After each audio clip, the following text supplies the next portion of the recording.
Cá estamos para o programa Grande Plano. Vamos hoje falar com Elvira Ferreira, 57 anos, é poveira, médica psiquiatra. Foi mandatária em 2000 da recandidatura de Jorge Sampaio à presidência da República e em 2007 mandatária do Movimento Cidadania e Responsabilidade pelo Sim à Despenalização da Interrupção Voluntária da Gravidez. Já em 2009, Elvira Ferreira encabeçou como independente a lista do PS à Assembleia Municipal e é ainda membro da Assembleia Metropolitana do Porto pelo PS. Bem-vinda, doutora Elvira, aqui à entrevista na Norte Litoral TV. Depois da Assembleia Municipal, o que é que a leva agora a candidatar-se à Câmara Municipal da Póvoa de Varzim? A razão fundamental que me leva a candidatar é porque eu gosto muito da Póvoa e acho que posso ser uma mais-valia e ajudar a resolver alguns problemas e a termos uma melhor qualidade de vida na Póvoa. Tenho pelo menos ideias diferentes do que as pessoas que até hoje têm lá estado. E a mudança é importante. Esta é a altura da mudança, a altura propícia, não é? Propícia em termos momento, políticos. Penso que é um ciclo que se fecha e nunca como neste momento tivemos oportunidade de haver uma mudança de ciclo. Então temos que também aproveitar a ocasião. E é mais uma vez candidata como independente? Como independente. Não faço intenções de deixar de o ser. Considera que é mais abrangente a sua candidatura desta forma? Não é só por isso mesmo, é a minha forma de estar. Não me vejo militante num partido, não tenho disciplina partidária propriamente, porque gosto muito da minha isenção e de poder pensar fora dos limites que um partido impõe. Já agora está a preparar no terreno, tem feito diversas visitas a instituições. O que é que recolhe das visitas que já fez na sede do Conselho, nas freguesias? O que é que até agora... Olha, por acaso é uma coisa interessante que eu gostava de esclarecer. As pessoas acham que nós andamos já em campanha. Pode ser visto nesse aspecto, mas o que nós andamos fundamentalmente a fazer é, junto das instituições e junto dos vários órgãos e das pessoas, saber o que é que as preocupa, o que é que elas acham que pode mudar, o que é que está mal, o que é que está bem e pode melhorar, e só depois de termos essa opinião das pessoas, então avançaremos com o nosso programa, que está delineado, não é? Naturalmente que está, até porque é uma continuidade do programa das últimas eleições, mas queremos adaptá-lo à realidade atual, que é bem diferente, com esta crise que temos que enfrentar, e há problemas muito diferentes nas várias instituições, coisas que eram valorizadas há 4 anos e que hoje são perfeitamente ultrapassadas, e só falando com as pessoas, só conversando com elas, é que nós sabemos quais são as grandes preocupações delas e sabermos também o que é que elas propõem para resolver estas mesmas situações. E isso é uma das minhas propostas, não sou eu que vou apresentar soluções, nem a minha equipe, nós vamos junto das pessoas saber quais são as propostas que elas têm e ver a viabilidade, como é que nós podemos ajudá-las a concretizar essas propostas. Presumo que a maior dificuldade nesta altura das pessoas é a escassez de meios. De meios, fundamentalmente isso, e nós temos que, com os meios que temos, fazer muito mais do que o que se tem feito agora. Tentar esbanjar o mínimo, ou melhor, não esbanjar, e aproveitar de facto todos os recursos que temos e canalizá-los corretamente. Neste momento não nos permitimos dar ao luxo de desvios. E é nesse sentido que nós estamos a tentar a colaboração com as pessoas. Surgiu-lhe a palavra esbanjar.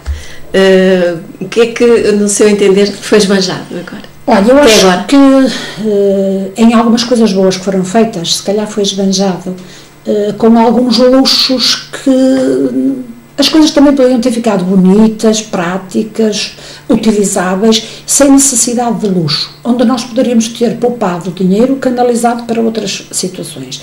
E neste momento a nossa preocupação tem que ser social. Temos que nos deixar do alindamento das coisas, não é? E a função é mesmo ajudar as pessoas, porque hoje põe-se o problema da existência de fome. E isso não é possível. Nós não podemos ter gente no nosso concelho que passe privações, que passe fome, que vive em condições pouco dignas e então, em vez de estarmos a lindar a nossa terra, que já é dela bonita, embora pudéssemos ter...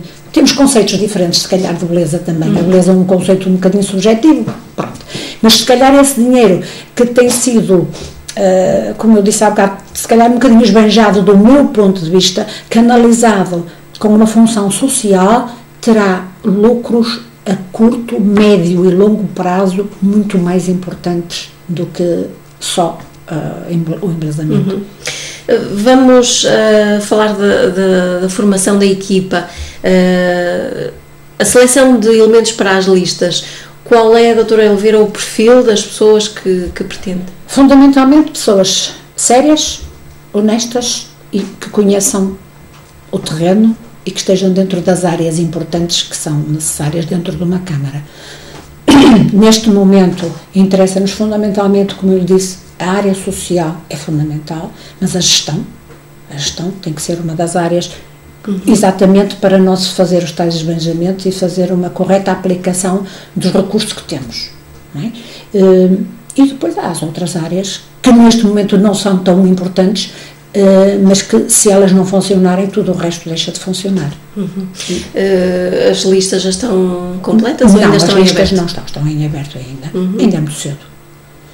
E não se avança com nomes porque sabe que sempre que se avança com um nome é muito complicado, porque há melindres, há situações que acho que ainda estamos a tanta distância que não vale a pena estar a melindrar ninguém e interessa-nos cativar o máximo possível de pessoas que estejam interessadas em apoiar-nos, que concordem com os nossos projetos e com os nossos objetivos, o mais abrangente possível.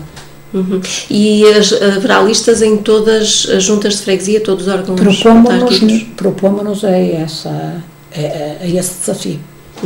Até porque nas últimas não houve só nas 2 freguesias que apresentaram listas independentes. Exato. Foi uma questão de opção política. E diga-me uma coisa, em relação à equipa para a Câmara Municipal, sabemos que neste último mandato, ou em termos políticos, houve alguma turbulência no PS, que afetou inclusive um dos vereadores. Teme que de alguma forma a sua candidatura saia beliscada com essa turbulência? Eu penso que não, exatamente porque eu não sou militante do PS, não fui beliscada por essas situações e, pelo contrário, até tento dar uma certa continuidade ao projeto que iniciamos em 2009, no qual eu entrei convidada. O projeto já existia, eu entrei porque concordava com ele e procuro agora dar-lhe a continuidade que ele merece. Portanto, no seu entender, o que interessa aqui será o projeto e, enfim, as pessoas concordavam com ele há 4 anos, poderão continuar a confiar que ele vai ter continuidade. Sim, como eu lhe disse, já com as correções necessárias ao momento que vivemos, mas penso que sim, quando muito, o que eu penso é que podemos abranger mais gente e pontualmente uma ou outra, pode tomar outra, o partido dos dissidentes, mas isso, nós vivemos em democracia, as pessoas são livres de fazerem o que quiserem. E nestas eleições, em termos de autarquia, será mais importante o que as pessoas poderão ligar-se mais, será ao cabeça de lista, à pessoa que corporiza o projeto, não propriamente na sigla partidária? Eu penso que isso é uma coisa que já acontece habitualmente nas eleições autárquicas. As pessoas identificando-se com o candidato, nem é tanto com a equipe, porque repare, o que começa sempre é o cabeça de lista. E esse é que começa a agregar à volta dele o conjunto de cidadãos que apoiam ou não. E quando as pessoas se revêem no candidato, independentemente da sua cor política, das suas ideias, dão-lhe apoio. Outras afastam-se naturalmente, mas é assim sempre, não é? Mas eu penso que o início de qualquer apoio a uma candidatura é quando as pessoas se revêem no candidato e no projeto que ele apresenta. Como é que encara a remodelação do território em Portugal, isto vai influenciar, com a anexação de freguesias, vai influenciar a preparação, já está a influenciar certamente a preparação para as eleições, para a formação de equipas, de listas, a escolha de pessoas, o facto de serem novos territórios com um número de militantes, de eleitores diferente. Como é que encara esta situação? Olha, eu acho que isto foi tudo muito feito em cima do joelho e demasiado próximo destas eleições, em que está a fazer um ruído muito grande e ainda nem sabemos muito bem quais vão ser as consequências. Depois, ainda nem está tudo definido. Nem sequer está tudo definido. E há vários problemas que se levantam, como o da limitação dos mandatos, que também não está definido por falta de vontade política, porque isto era uma coisa facílima de resolver, porque já está há 2 anos na mesa. Exato. E não houve vontade política de resolver isto. Às vezes é melhor a confusão para reinar, não é? E então, levanta-se o problema não só a nível das câmaras municipais, mas ao nível das próprias freguesias, porque se há uma reestruturação das freguesias, então, segundo a interpretação de alguns, os antigos presidentes de junta, que já tinham os 12 anos, podem voltar a ser candidatos. Entende-se que é um território diferente. Diferente, mas isso é das tais coisas que serão os tribunais a decidir, o que é uma pena que neste país, que os tribunais já estão tão sobrecarregados com tanta coisa, ainda vão ter que decidir mais uma coisa que é política. Bastava definir já isso na legislação. Na legislação, ou então, antes, ter ido à Assembleia da República, e a Assembleia da República tomava uma decisão clara e não estávamos cá com estes, desculpa o termo, imbróglios, que é mesmo assim, que não sei quem é que irá favorecer esta confusão, não é? Para já, não favorece ninguém, porque estamos a perder-nos em não falarmos nas coisas concretas, no que é importante, estamos a perder tempo a discutir se o candidato A ou o candidato B pode ser ou não ser, e não estamos a discutir o projeto dele. Claro. Isso eu acho que foi muito mau nesta fase. Tínhamos tempo para fazer, até porque não estou a ver o grande lucro que vai sair com a diminuição, com a agregação das freguesias. É uma ninharia a nível económico, os custos. Eu até não sei se não irá ter mais custos. Sim, há quem defenda que... Eu penso, que pensando bem, até terá mais custos. Porque, por causa da remuneração dos presidentes. E por uma política de proximidade, vão ter que manter as delegações. Exatamente. Não é? Até porque, reparem, um dos exemplos que nós temos aqui na Póvoa, que é Aveiro Mar, Molim e Terroso fica muito distante de Aveiro Mar, que teoricamente dizem que será a sede, não é? Enquanto se tivesse sido de outra forma, se calhar era mais próximo. Terroso fica longe. E terá que manter o seu polo de proximidade das populações, senão então toda esta medida foi muito negativa. Não é?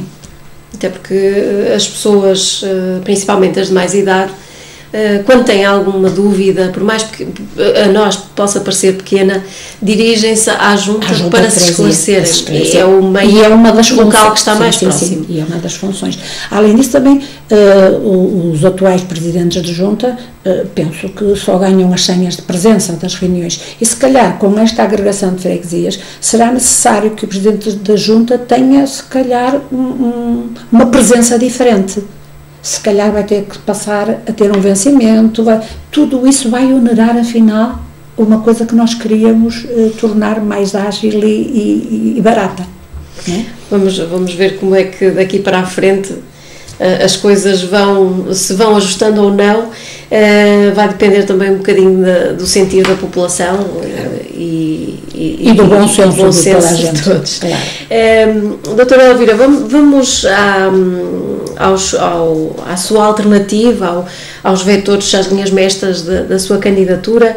No fundo, que é que propõe para o futuro da Póvoa em termos de desenvolvimento económico e social, turismo? Olha, isto é assim, os princípios básicos da minha candidatura serão sempre a transparência, que eu acho que é fundamental, a nível dos concursos, a nível de tudo o que a Câmara faz para as populações e do que é feito em função das acessibilidades, de todas essas coisas, ser transparente, as pessoas terem em tempo útil acesso a tudo que a Câmara faz. que é para não haver confusões, não haver... e que às vezes o ser posto hoje ou ser posto daqui a uma semana ao conhecimento altera tudo, não é? Outra das coisas é a justiça, que seja, ou seja, uma equidade na atribuição dos benefícios e também, muitas vezes, as freguesias ficam um bocadinho esquecidas. É a cidade em si que tem a maioria, o grande bolo dos benefícios, e esquecemos-nos das freguesias. Aí vem também a proximidade. Proximidade não só com essas mesmas freguesias, mas também a proximidade com a população. E não vamos estar à espera que sejam eles que venham ter connosco e dizer-nos o que precisam. Temos nós que ir para o terreno, aproximar-nos deles, e isso é fácil nas freguesias com os presidentes de junta e não é só com os presidentes, com toda a equipa deles. As associações. Claro, com as associações, com tudo isso. Mas termos nós a preocupação de irmos nós ter com eles e saber o que é que vocês precisam neste momento. Se calhar reunir mais vezes do que tem sido feito até agora, passar por lá, saber como é que está a correr, as dificuldades que têm, o que é que precisam, e não estarmos à espera também de uma outra coisa, ou melhor, não é estarmos à espera não, termos outra coisa que é a humildade de chegarmos até eles e não estarmos à espera do beijamão, porque o beijamão cria sempre uma relação de dependência, é como que pedir um favor. E eu não quero que os cidadãos, os poveiros, me venham pedir favores. Eu tenho a obrigação de corresponder aos seus anseios e às suas necessidades. E como lhe disse mais uma vez, neste momento a minha grande preocupação, minha e penso que de toda a gente, mas que desde o primeiro dia eu digo, é a questão social. Mais justiça social e chegar junto de todas as pessoas que estão no terreno e que nós temos felizmente na Póvoa. Eu digo felizmente, mas olha, não sei se é infelizmente, porque causa-me tristeza que seja necessário termos estas preocupações. Toda a gente devia ter direito ao trabalho, ter direito a uma casa, ter direito ao pão, ter direito às suas necessidades básicas garantidas. E quando é necessário que haja associações que garantam isso, algo está mal. Não estou a dizer que o problema é da Póvoa. De maneira nenhuma, um problema nacional, neste momento se calhar até já nem é só nacional. Mas nós, localmente, poderemos muito mais facilmente resolver as situações, exatamente porque conhecemos-las, estamos junto a elas, e com as instituições chegar mais rapidamente a essas situações e resolvê-las. No fundo, aqui terá que haver também um trabalho em rede com todas as instituições. Naturalmente, eu penso que isso foi uma medida que a Câmara já tomou neste momento e que acho que foi bastante importante, que é coordenar as várias associações e instituições, porque por vezes pode haver uma duplicação da oferta dos benefícios, que como nunca são muitos, são sempre bem-vindos, mas se calhar têm que ser melhor distribuídos, não é? E se há uma associação que distribui por um lado e outra distribui pelo outro e outra pelo outro, sem coordenação, se calhar estamos a perder muita da eficácia e do chegar às pessoas que mais precisam. Mas também há aqui um problema, a Câmara não tem grande abertura de verbas, não é? Neste caso, em termos sociais, como é que a Câmara poderá auxiliar os cidadãos? A Câmara não tem grande abertura de verbas, mas pode poupar em algumas áreas e canalizar para outras. E ao estar a coordenar, por exemplo, essas associações e instituições, já está a colaborar bastante, não é? Porque já podemos tornar essas verbas, por pequenas que sejam, melhor distribuídas e chegando melhor às pessoas, já estamos a conseguir. Jéssica, eu tenho de certeza a sua experiência e que nós mulheres estamos muito habituadas a isso, que é gerir a nossa casa. Claro. Não é? E ao longo destes últimos anos nós temos tido, todos penso eu, menos proventos. E nós temos que tentar organizar a vida com aquilo que temos. E as mulheres são peritas nisso. Fazemos milagres às vezes. Pronto, podem estar a dizer, olha, está ela a falar, que se calhar até é uma pessoa privilegiada. Sou privilegiada, felizmente, tenho trabalho, faço aquilo que gosto, tenho uma família excepcional que me dá o máximo de apoio, mas eu sinto a crise como todas as outras pessoas. Eu sinto em mim e sinto-a nos outros, que ainda é o que me custa mais. Porque devido à minha profissão, eu todos os dias falo com pessoas que vivem situações dramáticas. E eu sou psiquiatra, mas fui clínica geral há muitos anos. Eu tenho as 2 especialidades e ainda mantenho um grande contacto com as pessoas e de facto vivem situações que não passa pela cabeça da maioria das pessoas. Porque as pessoas têm vergonha de verbalizar as situações e vivem em situações demasiado precárias para o ser humano. Porque quando as pessoas têm trabalho, mas já não ganham o suficiente para subsistirem, eu penso que isso é o pior que pode acontecer. Porque se não têm trabalho, se não têm proventos, todos nós entendemos que isso acontece. Agora, alguém que trabalha, mas que não ganha o suficiente para sustentar a sua família, eu acho que isto é indigno. Sim? É das coisas que mais me choca.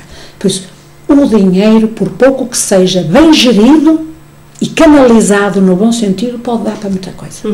Estes próximos anos serão uma inversão do que tivemos até aqui, menos investimento em termos de obras, espaços públicos e mais então canalizar para ajudar as pessoas no que elas realmente necessitam no dia-a-dia. Enquanto a crise se mantiver, eu não me vejo de outra forma, a não ser que sejam coisas muito essenciais, não é? Mas o fundamento na Póvoa, a maioria nós já temos. Agora será gerir os equipamentos que já existem, que existem, tirar a maior rentabilidade deles, se calhar abri-los mais um bocadinho à população de forma a que ela possa usufruir mais, mas aí eu penso que a situação não é ótima, mas é boa, né? E sempre ouvi dizer que o ótimo é inimigo do bom. Então vamos gerir aquilo que temos com o mínimo de custos possível e canalizar o resto do dinheiro para outras situações bem mais carenciais que nos preocupam socialmente. A nível de desenvolvimento económico, haverá ainda muito a desenvolver em áreas como agricultura, pesca, ou será que essas áreas já estão muito travadas também pela União Europeia? Já estão travadas, mas eu penso que pode haver formas, se calhar, de motivarmos as pessoas, por exemplo, a nível da pesca, houve o abate dos barcos e tudo, mas eu penso que isso, falando com as pessoas, talvez se consiga resolver alguns problemas, até porque nós temos depois outros problemas, como o assoreamento da barra, como o desassoreamento das praias, que já vai interferir com a parte turística, por exemplo, a nível da agricultura, e tivemos o exemplo do que aconteceu agora com este temporal, tentar ajudar as associações a criarem meios de se protegerem. Não é? Porque não é cada vez que de facto há um temporal que vão estufas pelo ar, que faz não sei o que mais, e que as pessoas não têm também um seguro, não têm. Fomentar a criação, se calhar, de seguros coletivos que são muito mais baratos, não é? Para que as pessoas possam estar protegidas. Porque não, de facto não faz sentido que cada vez que haja uma intempérie sejam os organismos oficiais a cobrir, não é? E algumas pessoas dizem, e com razão, se o telhado da minha casa for pelo ar, não vou à Câmara pedir, ou não vou... É verdade. Simplesmente não estão criadas estruturas de proteção a esses mesmos agricultores. Que poderiam, as características que existem aqui na nossa região. Claro. E é com estes que nós temos que lidar, se calhar, junto dos organismos próprios, saber como dar a volta a esta situação e ajudá-los nisso. O ajudá-los não somos nós que vamos lá, não. E eles é que sabem o que precisam. Nós podemos criar condições, junto de instituições seguradoras, de crédito, dessas coisas, que lhes criem melhores condições a eles, para eles poderem proteger-se também destas situações. E há outras coisas que nós podemos fazer e que são fundamentais, que é o chamar emprego, criar condições para empresas se virem estabelecer na Póvoa, porque o que é que isso faz? traz gente para viver na Póvoa, traz gente com formação, casais jovens com filhos que vão criar na Póvoa um novo movimento e criam, toda esta gente vai gerir negócio e vai criar emprego. E vai criar, precisamos muito de emprego. Porque a Póvoa é a cidade do lazer e do turismo, não é? Mas para haver lazer e turismo tem que haver por trás muita gente a trabalhar para criar condições para que as outras pessoas possam vir para aqui usufruir disso. E que nós próprios possamos usufruir também. Mas como eu lhe falei há bocado, se não nos preocupamos com o desassoreamento das nossas praias, nós qualquer dia não temos a nossa mais-valia, que é a praia para oferecer. Você já tem passado na praia, tem visto? O areal está a desaparecer. Está a diminuir. Isto não é um problema específico da Póvoa. É um problema que acontece em Vila do Conde, que acontece em todo o litoral norte, nesta faixa, que se calhar é uma situação a resolver intermunicipal. Não é? Não é a Póvoa sozinha que vai resolver isso, até porque isso é uma operação demasiado gigantesca, mas teríamos que chamar os técnicos apropriados e em colaboração com Vila do Conde, com o Esposende, que me estou a lembrar aqui as mais próximas, tentarmos uma solução para isto, porque senão qualquer dia nós não temos a praia.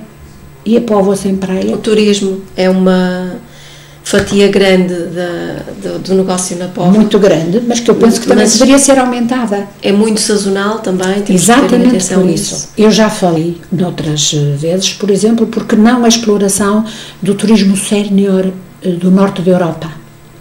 Porque com o clima que nós temos, é fácil no nosso inverno captar gente desses países em que o inverno deles é muito pior que o nosso. O nosso inverno é para eles uma primavera, né? E com campanhas junto desses países, junto até de associações e tudo, tentarmos cativar para virem para cá, e essa gente gera negócio, conhece a Póvoa, e eu posso dizer-lhe que a maioria das pessoas que conheço, que vêm à Póvoa, que convivem connosco, que visitam a terra, voltam.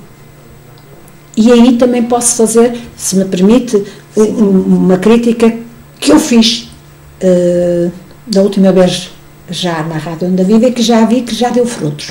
Isto vale a pena, sabe? Vale a pena a gente criticar, e não quero ficar com os louros, não é essa a minha preocupação. Eu quero como cidadã poveira também usufruir. Uma das críticas que eu fiz, por exemplo, é que as duas grandes organizações, e muito boas, que são as Correntes de Escrita e o Festival de Música, que no fundo estão aliadas da Póvoa, e a Póvoa não tira o proveito que poderia tirar. Não é por acaso, penso eu, e foi depois disto que eu disse, que desta vez as Correntes de Escrita vão ter sessões de poesia na rua, no mercado, nas lojas. Pronto, há uma aproximação. Já houve uma tentativa de responder ao desafio que nós lhe pusemos, não é? Que é porque eu sei pessoas que vinham à Póvoa, uma amiga minha que veio à Póvoa, convidada às Correntes de Escrita, e não foi à Junqueira. Ou melhor, foi no último dia e disse: então vocês até tinham uma rua tão simpática e eu não sabia que existia. Porquê? Porque ela ia diretamente para o auditório. Outro problema, o auditório já está fora. Ficam um pouco deslocalizadas devido a só termos para já o auditório. O auditório, não é? E depois parece-me que não houve uma tentativa de dizer às pessoas que a Póvoa é mais alguma coisa do que aquele auditório e aquelas sessões. E o Festival de Música, que acontece a mesma coisa. Eu assisto várias vezes, as pessoas telefonam a encomendar os bilhetes, chegam à porta do espetáculo, compram o bilhete, entram, imediatamente acabam, vão embora. Nem viram a Póvoa, até porque é de noite, a maioria das vezes, e nem viram a Póvoa, nem sabem como ela é. Isto são organizações das quais nós temos que tirar mais lucro para a Póvoa. E depois faz-se naquele período, depois do resto do ano não há mais nada. É pouco. Vamos ter que rentabilizar isso para procurar que haja negócio, que as pessoas nos procurem. No caso do Correntes de Escritas, sendo como está previsto, ficando pronto o Cine-Teatro Garrett no final deste ano, para o ano se calhar haverá mais integração no centro da cidade. Espero bem que sim. Olha, outra das coisas, o Cine-Teatro Garrett vão ser obrigadas a entrar no Garrett, não é? Há tantos anos que faz falta aqui na Póvoa. Se calhar, pronto, eu tenho algumas ideias diferentes sobre o Garrett, mas o que é importante é que ele abra, que abra. Como é que entende que este novo equipamento deve ser gerido? Eu penso que deveria fazer parcerias, não é? E até lhe digo mais, acho que neste momento, se de facto está para ficar pronto até ao fim do ano, já faria todo o sentido haver uma programação e haver uma coisa que não ouvi falar de nada, não é? Não sabemos, quer dizer, ele vai estar pronto, vai abrir as portas, depois vai dar-se à exploração ou não vai, vão criar parcerias ou não, e depois vai ficar fechado mais não sei quanto tempo porque não se vai ser utilizado. Pronto, pode ser utilizado pontualmente pelo que já temos, não é? Pelos ranchos da cidade, se calhar permitir ao vizinho teatro que também vá, mas são coisas demasiado pontuais. Um equipamento destes exige uma programação, tudo muito bem estruturado para rentabilizar o espaço. Não é só estar ali o edifício. Acho eu. E se havendo parcerias com externos, convém que sejam pessoas que conheçam minimamente a Póvoa, não é? Acho que sim, não é? Embora, se calhar, o conhecerem minimamente a Póvoa pode não ser... a programação também. Sim, mas as parcerias com externos sempre no sentido de conhecerem o interesse da Póvoa e isto às vezes é assim, sabe, também não dar só às pessoas aquilo que elas querem. Nós temos também que pelo meio tentar dar mais alguma coisa, mostrar mais um bocadinho, não é? Porque se calhar nós gostamos de certo tipo de coisas porque nunca tivemos acesso a outras, não é? Não estou a falar em educar o povo, longe de mim, eu não penso assim de maneira nenhuma. Mas criar alguns hábitos e dar acesso às pessoas a outro tipo de coisas, a nível de música, a nível de espetáculos, tudo isso, não é? Porque às vezes considera-se que certo tipo de música é de elites, não, são pequenos nichos ao qual a maioria da população não tem acesso e depois, se não conhece, como é que pode gostar? Claro. No que respeita, por exemplo, a correntes escritas, falávamos há pouco, vi que gosta de correntes escritas, elogiou também o festival. Participei logo nos primeiros anos, depois cansei-me um bocadinho da forma e também por motivos profissionais não posso lá estar. E há cada vez mais gente, menos espaço. Claro, o espaço é muito pequeno, a última vez que lá estive foi muito desconfortável, que fiquei toda torta, embora gostasse imenso da sessão, mas o espaço é muito exíguo. Mas o que eu lhe ia perguntar era o seguinte, sendo eleita Presidente de Câmara, pretende continuar com este tipo de iniciativas que já são uma marca da Póvoa? Claro que sim. A ideia que eu tinha era, se calhar, modificar um bocadinho o modelo e abri-la mais à Póvoa, à população, e dar-lhes, se calhar, alguma continuidade depois, durante o ano. Sim? Porque termos só, de facto, um evento, 3 dias, o Festival de Música não é mais extenso no tempo, não é? Mas a nível do Festival de Música também, se calhar, fala-se aí sim muito do elitismo, mas é um Festival de Música com características específicas, pronto, foi naquele sentido sempre que ele se desenvolveu, não é? Se calhar, se for feito noutros espaços, também chama mais gente, porque eu penso que o auditório não tem as condições ideais para a maioria dos espetáculos de música. Mas quando fazemos no casino, às vezes isso já limita o acesso a algumas pessoas. E está, mais uma vez, falamos no equipamento do Garrett, né? Que será mais acessível às pessoas, e se calhar tentar também, durante o ano, ter outras pequenas iniciativas. Sabe, eu tenho uma experiência muito engraçada, que é a nível da minha atividade profissional. Quando há um congresso nacional, mundial, seja o que for, antes há os chamados congressos satélites de preparação para aquele congresso, em que já se vão fazendo as reuniões de motivação, de levantamento dos temas, de discussão dos temas, em que pode ser chamar outro tipo de intervenientes e fazer discussões, permitir até às pessoas que mostrem que tipo de música gostariam mais de ver, dentro de uma certa orientação e da linha que eles têm, não é? Mas saber junto das pessoas também o que é que elas gostavam de ver ali. E isso poderia ser feito não no festival de música que tem aquelas características, mas depois noutras alturas do ano. Imagino que ganha as eleições, estamos no primeiro dia de trabalho, qual é a sua primeira medida? A minha primeira medida, olha, será ir conhecer os funcionários, que eu acho que é fundamental. Dar as boas-vindas aos funcionários e às juntas de freguesia. Numa primeira fase, convidar os presidentes de junta a estarem comigo, apresentar-me e de seguida, com todos e cada um, saber as suas necessidades, as suas preocupações e partir para o terreno. Não estou a pensar fazer uma política de gabinete. Não sou mulher de gabinete. Embora por força de circunstâncias tenha que passar muito tempo num gabinete, não é? Mas depois são atividades diferentes. E só com a aproximação das pessoas e saber os seus problemas, viver com eles os problemas, senti-los, só assim é que eu entendo uma presidência de Câmara.